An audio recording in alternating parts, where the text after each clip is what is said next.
प्रभु जीशुଙ୍କ मधुर नाम रे आपण समस्त को मोर नमस्कार एवं शुभेच्छा जनाऊँगी।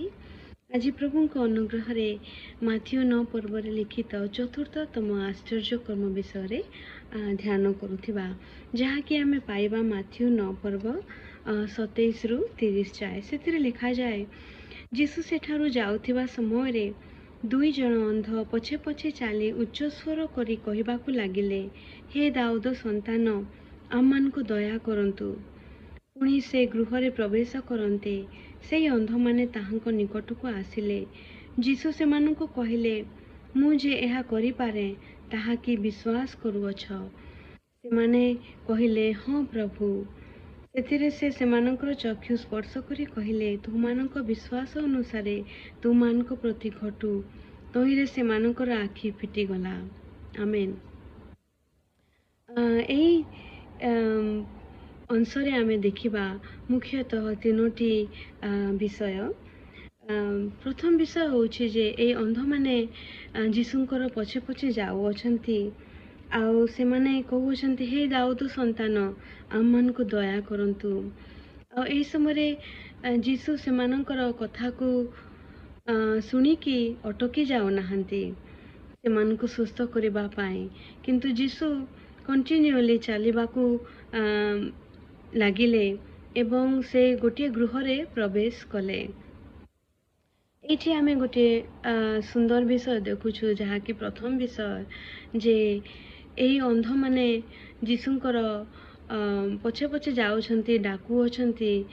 जदिओ जीशु सेमानंकर आवाज को सुनिकी अटकी गलेनी कि सेमानंको डाकिबा पाखको डाकिबा पई कहिले नाही, तथापि मध्य एई अंध माने जीशुंकर पछे पछे चलियाकू लागिले, जे पर्यंत जीशु तांकर कथा को न सुनी अछंती बा तांको प्रति ध्यान देई न अछंती, से पर्यंत से माने जीशुंकू फॉलो कले आ जीशुंको पाखको आसियाकू लागिले। यार अर्थ जे से माने छाड़ी देले नाही प्रभु जीशु को डाकिबा पाई, प्रभु जीशु को अनुरोध करिबा पाई, किंतु से माने अविरत प्रभु को पाख को आसीबा पाई बा डाकिबा पाई तांकर ध्यान आकर्षण करिबा पाई चेष्टा कले। अन्य भाषा रे कहिले जे एई अंध माने did not give up calling upon the Lord. से माने तांकरी विनती को छाड़ी देले नहीं। हाँ, जीशु तो पळेले, आम कथा ध्यान दो नाहंती, से अन्य गृह को मध्य प्रवेश करी गले। आमे किपरि से गृह को जायके तांको सहित कथाबार्ता करिवु एहा से माने भाबिले नाही, किंतु से माने अविरत they did not give up and tried their best to make their request known to Jesus that time. यह आमको शिखिबार अच्छे जे आमको मध्य गिव अप करिबा दरकार नहीं बा उचित नुहे। जे पर्यंत प्रभुंकर एटेंशन को आमे न पाइछु बा प्रभुंकर अनुग्रह को न पाइछु, से पर्यंत आमे तांको खोजिबार अछि, से पर्यंत आमे तांको डाकिबार अछि। प्रभुंकर वाक्यर मध्य कहा जाए, जे पर्यंत प्रभुंकर संधान मिलुछि से पर्यंत आमनको तांको खोजिबा पाई अछि, तांको डाकिबा पाई अछि। ताहा गोटे सुंदर विषय एई अंध मानक पाखरे आमे पाउ अछु। आ द्वितीय विषय जे प्रभु जीशुंको ठारू आमे देखु अछु जे प्रभु जीशु सेमाननको पचारुछंती, मुझे यह करि पारे ताहा कि विश्वास करुअछ।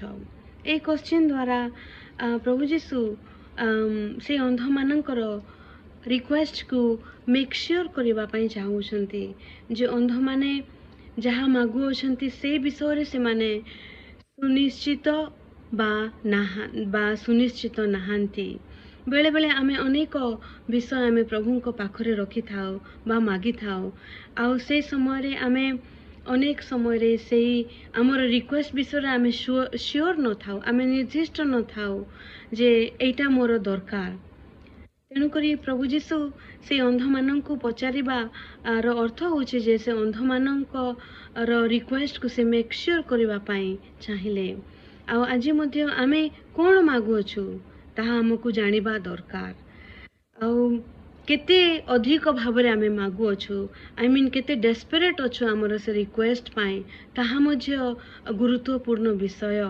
आमे कोन खाली हम हमकु 4-5टा विषय कहि कि मागुअछु, किंतु आमे गोटे विषय पाए मध्य श्योर न थाउ जे प्रकृत रे से विषय हम पाए आवश्यक कि नाही। आ परमेश्वर मध्य चाहंती जे आमे जेतेले तांको पाखरे कोनोसी रिक्वेस्ट को बा हमर अनुरोध को रखि थाउ, आमे मध्य से अनुरोध विषय रे आमर मध्य सुनिश्चित धारणा हेबार दरकार। आमे मध्य जानिबा पाए आवश्यक जे सेई विषय प्रकृत रे आमकु दरकार अछि।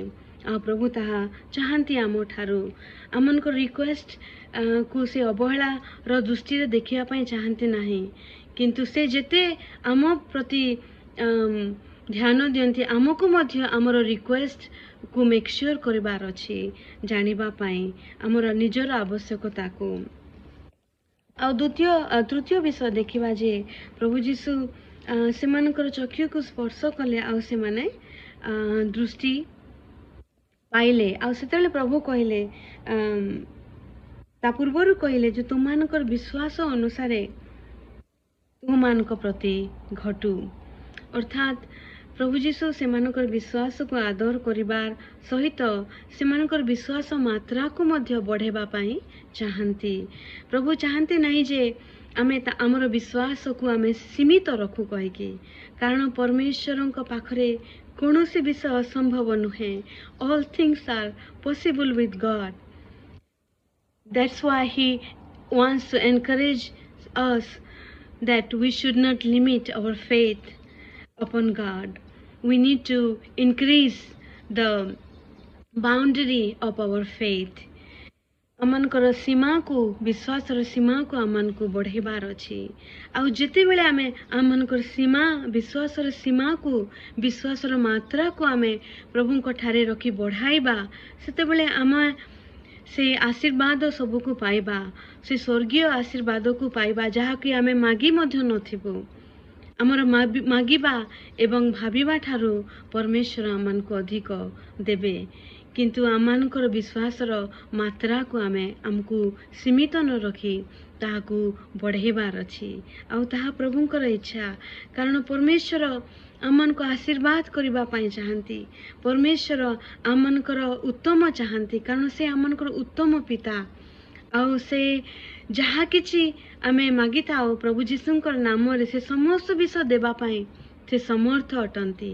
आउ सेति पाई से कहंती माग सेतिरे तुम मान को दिया जीवो, खोज सेतिरे तुम माने पाइबो, आउ द्वार रे मारो आउ तुम मान को निमंते द्वार फिटाई दिया जीवो।